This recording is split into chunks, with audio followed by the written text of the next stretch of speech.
ทั้งหลายเหล่านี้ของข้าพเจ้าทั้งหลายขอถวายแด่พระภิกษุสงฆ์ก็พระภิกษุสงฆ์จงอนุเคราะห์รับเพื่อประโยชน์เพื่อความสุขแก่ข้าพเจ้าทั้งหลายทั้งเพื่อบุญขอให้ถึงบิดามารดาคุณครูอุปัชฌาย์อาจารย์โดยเฉพาะอย่างยิ่ง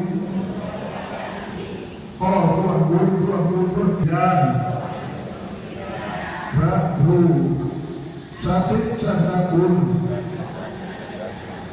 พอหลวงพ่อพระครูสุจนทวิสิทธิ์พอหลวงเอ็นสาหหลวงที่วิญญาณของทานอยู่ในจิตวิมานนึกวิมานเลย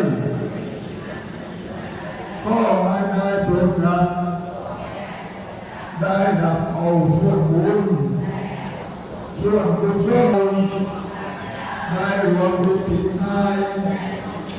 และถวายนายในครั้งนี้อันประทับให้เจซึ่งมรรคและ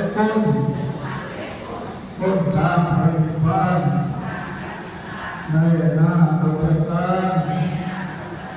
เบื้องหน้า